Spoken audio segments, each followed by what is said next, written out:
It's been 6 months. It will be dozens, maybe tens of dozens more, before the results of the devastating May 22nd tornado are hidden from plain view. The memories will never fade. It doesn't seem like it was a week ago. Just keep replaying it all. It just doesn't seem like it could have been that long ago. This is producing a lot of precipitation. If you go outside, you may not be able to see it. Take shelter now. Every road we come through, there's just a tree down we can't drive through. I see Quinton laying down here, face down in the water, and I didn't know if he was alive or not. Quinton Anderson, a Joplin High football player worn tough from years on the field, was caught in the eye of the storm and, along with his parents, lifted and thrown some 50 yards from where their house stood just moments earlier. I had no idea where he would have came from, because cars were just crunching to a little ball. So, he could have came from anywhere. He had blood in his throat, and he couldn't really breathe.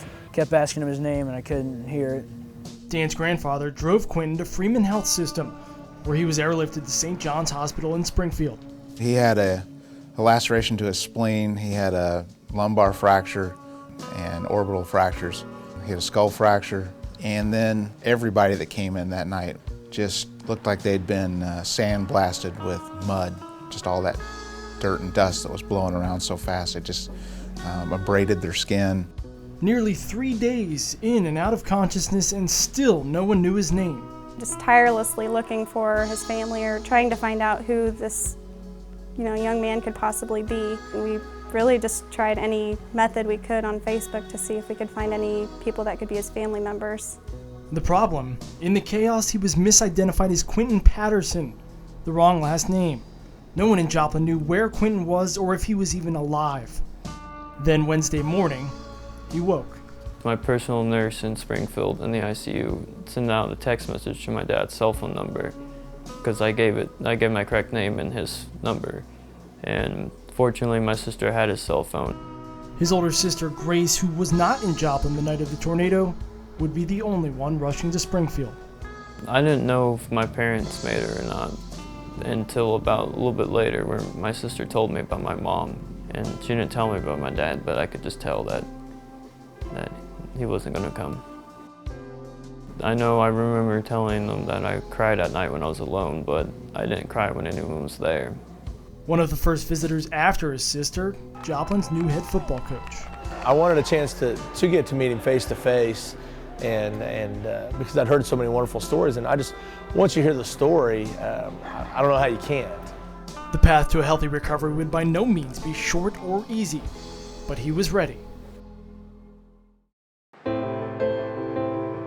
As the summer weeks passed at St. John's, the initial signs of fortitude proved true. Quinton Anderson was no average high schooler. He's a strong young man, strong individual, and it really makes a difference. I recall that we got him ready to go to rehab, thought he was going to be a great rehab candidate. Well, by the time that we got a couple of the days of antibiotics in him, he really had done so well he didn't need to go to rehab as an inpatient anymore, so we sent him, he went on home. Home is now 25 miles from Joplin, in Neosho. Quinton and Grace lived together in what was formerly their grandparents' house. We're not an average brother and sister because we don't fight all the time or anything. And we were never really like that, even when we were little. But it's still, we're a lot closer now because we only have each other now. A drive to school that once took seconds now takes nearly half an hour, and classes are at 2 separate campuses. Still feels like school to me. First, 2 periods at Memorial Middle School, now housing 9th and 10th graders along with music and phys ed classes.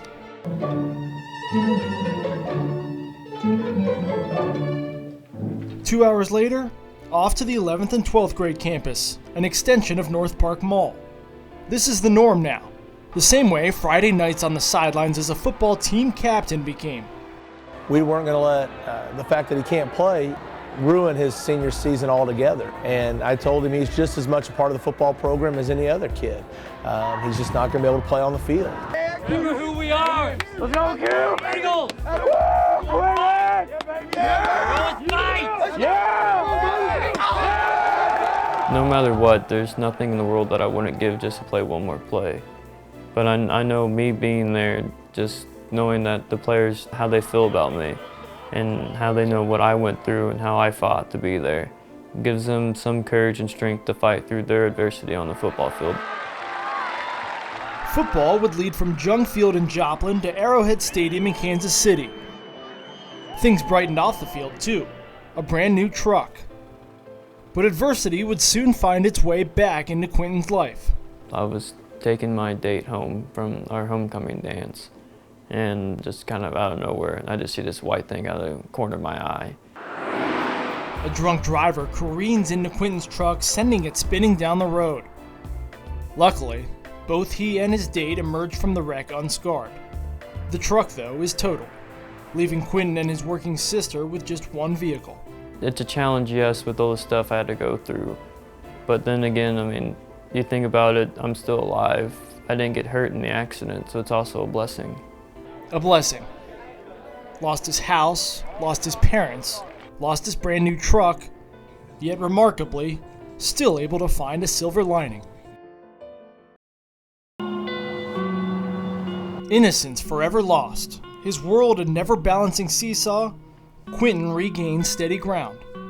I kind of miss my old house, but I mean, things change, and you just got to get used to it. But as many in Joplin tried just that, to reclaim a sense of normalcy, there was another high school senior from Carl Junction who spent hours the night of the tornado helping out, wondering whatever happened to the young man he found face down in the sewer.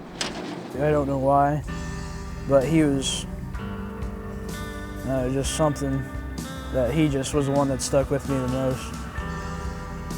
Because the others, I knew they were either dead or alive, so I just kind of, but he was just, I needed to know.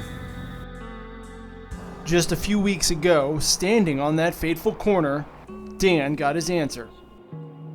You're just kind of on your hands and knees, just kind of facing the water. Then when I put you down here, you were choking. And then I lifted you up and some blood came out of your mouth. So that's when I was thinking, he's probably not gonna make it.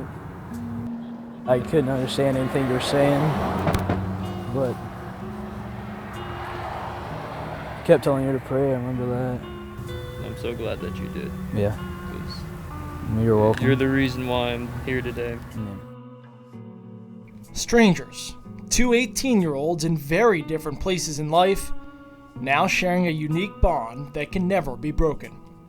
Finally brought closure, seeing him standing there, knowing that he was all right and everything. I can put words in my head, but I don't know if they fully describe everything. But, I'm just really grateful that, he's the reason he saved my life. As the sun sets over Joplin, the same way it has every night the past 6 months, Quinton Anderson knows a few things Mother Nature can't possibly defy. I know probably how they love me, and in that they live on in me and my children soon to come. And my perspective on life is that each day is a gift, and you don't know if you're going to be here for the next one, so just pray for it.